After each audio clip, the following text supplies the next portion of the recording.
Donc, en 1898, l'Union des sociodémocrates russes à l'étranger est sondée à cause de désaccords sur la définition de la classe ouvrière et sur la stratégie politique. Et donc, Georges Plekhanov exclut de l'Union le couple de Sergei Prokopovitch, que vous avez là le portrait, avec son épouse, Ekaterina Kuskova. Et donc Vladimir Lénine appuie ce choix dans une lettre largement diffusée parmi les membres du cercle. Si les noms de Lénine et Plekhanov sont restés dans la postérité, associés au mouvement ouvrier russe, en revanche, donc, ce couple et ces noms sont exclus, et pourtant ils sont liés à l'histoire du mouvement coopératif et ils sont largement tombés dans l'oubli après la Révolution d'octobre.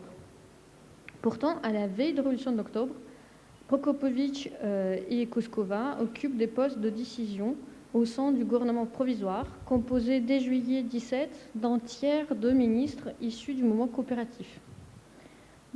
Prokopovitch, élu président du Conseil des congrès coopératifs de toute la Russie en mars 17, est d'abord ministre du Commerce et de l'Industrie, donc à partir de juillet 17, et après il est ministre de l'Approvisionnement en septembre 17. Il s'agira d'étudier le paradoxe suivant. Pourquoi, alors que les mouvements ouvriers et coopératifs ont en commun de nombreux objectifs politiques, et alors qu'ils s'adressent aux mêmes acteurs, pourquoi l'intersection entre eux est si faible? Il s'agira dans un premier temps d'étudier les différences sociologiques et idéologiques qui séparent a priori les mouvements coopératifs ouvriers. Nous pourrons alors, dans un deuxième temps, analyser les raisons plus concrètes qui ont conduit les sociodémocrates, pourtant plus ouverts à la coopération, à limiter leur engagement au sein des coopératives. Donc là, je passe à la première partie. Donc, le mouvement coopératif est hétérogène parce que les acteurs issus des groupes politico-sociaux divers, donc les personnes qui se réclament, sont issues des groupes sociopolitiques divers. On y retrouve notamment, après l'abolition du servage en 1861, des réformateurs sociaux issus de la haute aristocratie qui promeuvent les coopératives de crédit agricole dans le but d'encadrer la modernisation des campagnes et de contrôler l'activité économique des paysans. Les coopératives destinées aux paysans sont même promues par le ministère des Finances qui lui accorde des avances. Mais on y trouve aussi des intellectuels radicaux inspirés des idées socialistes russes et occidentales qui tentent de promouvoir des associations de travail parmi les ouvriers de la petite industrie avec l'ambition de concilier l'agitation politique et l'institution des rapports de production non capitalistes. En outre, on distingue un troisième groupe d'acteurs du mouvement coopératif, donc proche des idées sociolibérales et sociodémocrates et qui prônent les coopératives de consommation pour moraliser l'économie.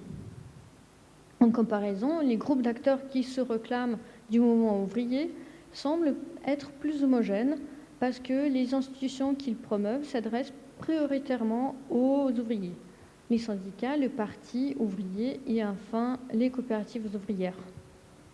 Mais si les mouvements coopératifs et ouvriers recouvrent des groupes sociaux largement disjoints, il existe néanmoins des acteurs du mouvement ouvrier qui promeuvent les coopératives destinées aux ouvriers. Ceux-là, au moins, ces acteurs-là, sont-ils au moins proches du mouvement coopératif? Donc là, j'arrive à la deuxième sous-partie, première partie. Sociodémocrates et socio-révolutionnaires, tous les deux partis, qui sont d'ailleurs clandestins jusqu'à 1905, ils ont des réticences idéologiques par rapport à la coopération.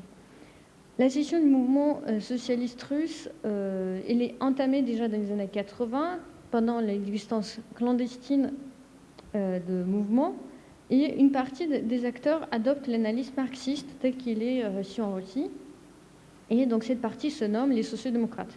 Les socialistes révolutionnaires, eux, ils forment un autre groupe, eux, ils continuent de voir la paysannerie surtout, et les ouvriers de la petite industrie comme la classe révolutionnaire, et donc ils espèrent que ce sont les pratiques de la solidarité traditionnelle issues du droit coutumier et observées chez les ouvriers et les paysans qui vont servir donc de base pour instituer une nouvelle société sans propriété privée.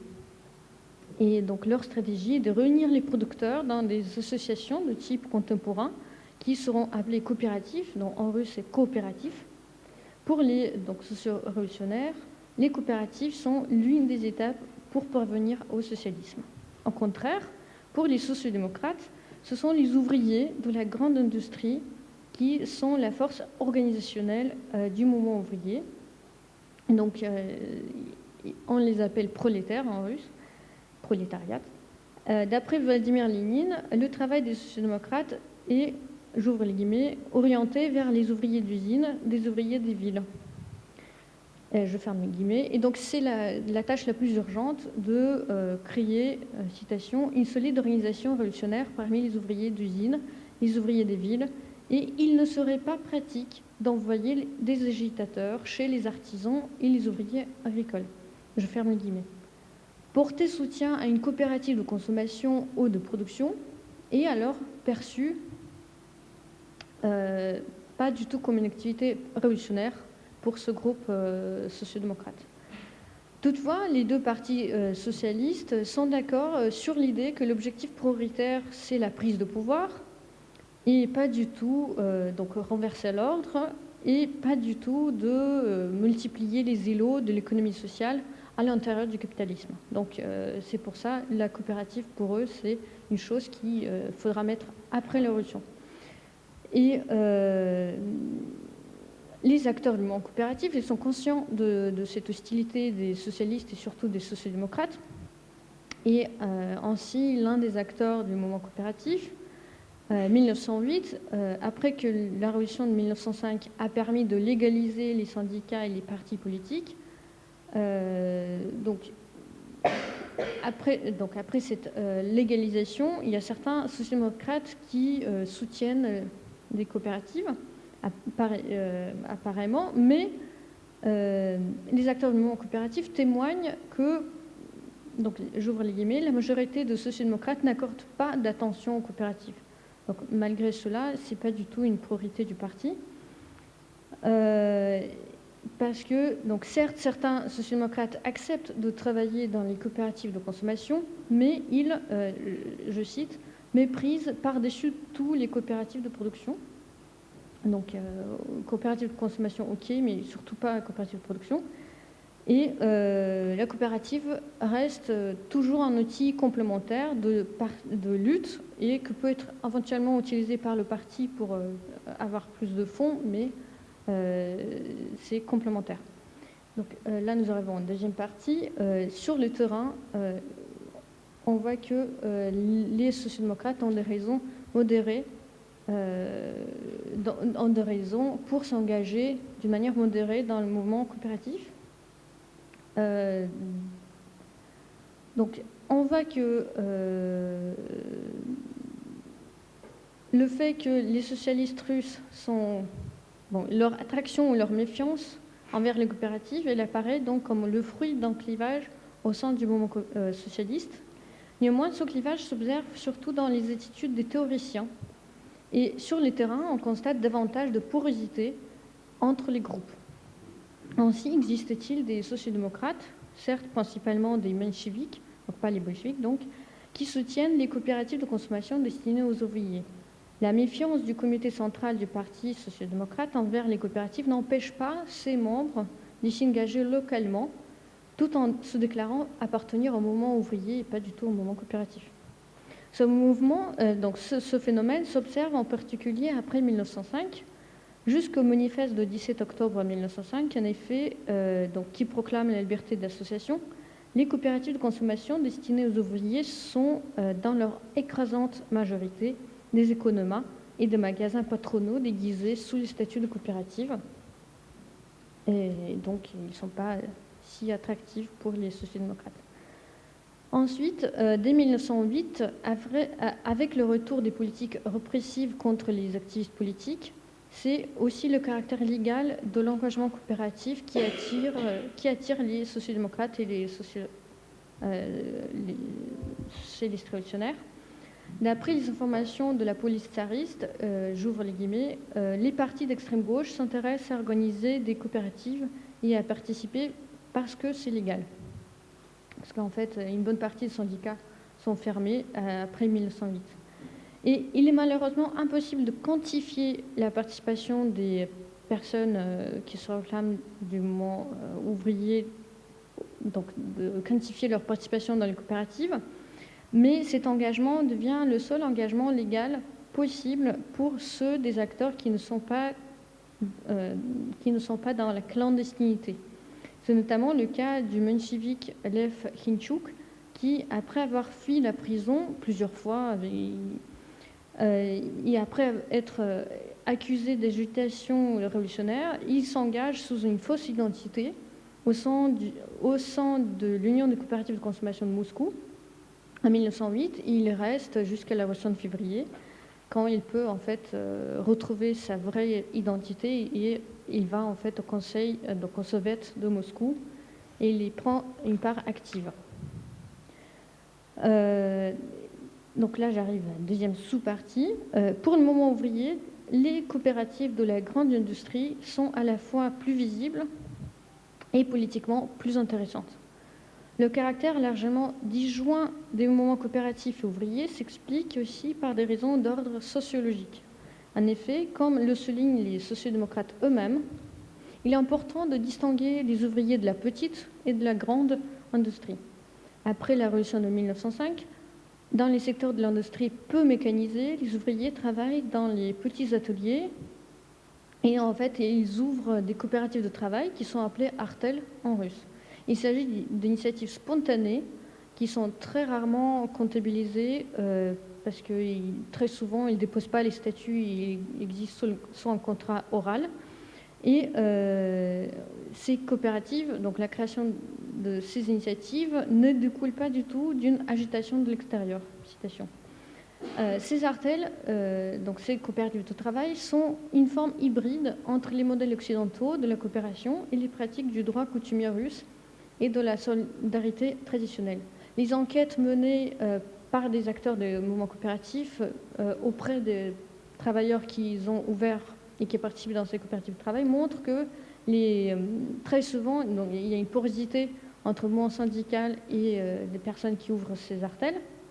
Et ces artels sont perçus d'une manière très explicite comme un moyen de s'émanciper tout en travaillant. Et donc les ouvriers qui organisent ces artels sont occupés dans divers secteurs, bâtiments, sidérurgie, mécanique, organisent eux-mêmes leurs syndicats qui ressemblent aux unions des corporations de métiers. Ils constituent les 2/3 de l'effectif syndiqué en moyenne dans l'ensemble des villes. Mais parmi ces ouvriers, on constate donc une porosité de frontières entre l'engagement syndical et l'adhésion à une coopérative de production. Cependant, dans les grandes villes, comme Saint-Pétersbourg, les ouvriers des grandes usines, appelés donc prolétaires, sont plus nombreux à se syndiquer. Donc, si en moyenne en Russie sont les petites industries qui sont syndiquées, en capitale, là où il y a la plupart des sociodémocrates, c'est surtout les prolétaires. Et donc cette surreprésentation syndicale et la concentration des prolétaires dans la capitale explique en partie la préférence des sociodémocrates qui les accordent donc au détriment des travailleurs de petites industries. Les sociodémocrates tendent ainsi à se concentrer sur les seules coopératives de la grande industrie. Or, les coopératives de consommation à destination des ouvriers de grande industrie sont majoritairement des magasins ouverts avec le soutien financier du patron. Le conseil de direction est composé des employés de l'administration et non pas du tout des ouvriers. Et les ouvriers de grande industrie sont eux-mêmes désintéressés de ces coopératives parce que en fait, ils sont impuissants à s'approprier la coopérative pour la transformer en institution émancipatrice. Et donc ces coopératives ne font que reproduire l'hiérarchie sociale au sein de la coopérative de consommation. Le fait qu'une institution soit enregistrée sous le statut d'une coopérative n'est donc pas une garantie qu'elle puisse fournir un outil d'émancipation pour les ouvriers. Les ouvriers de la petite et de la grande industrie ne sont pas réunis dans les mêmes types d'institutions du mouvement ouvrier. ni coopératives d'ailleurs. Les coopératives destinées aux prolétaires, qui sont au centre de l'attention des sociodémocrates, sont contrôlées par les patrons. Et à l'inverse, si dans la petite industrie, les frontières entre les syndicats et les coopératives de travail émancipatrices sont poreuses, les artisans et leurs pratiques de solidarité n'attirent pas du tout l'attention des leaders du mouvement sociodémocrate. La raison d'une telle attitude peut résider dans la manière dont les sociodémocrates, et donc les marxistes russes en général, perçoivent la nécessité historique de développement du capitalisme industriel et donc la place des coopératives dans la société future après la prise de pouvoir. Sur l'image, pour illustration, vous voyez 3 exemples de groupes sociaux réunis dans différents types de coopératives. Donc, ici, vous avez des paysans, donc vous voyez qu'il y a des icônes, il y a un prêtre, il y a un notable local. C'est une coopérative paysanne, de consommation et de crédit tout ensemble. Ici, vous avez une coopérative de travailleurs avec une image assez dégradée.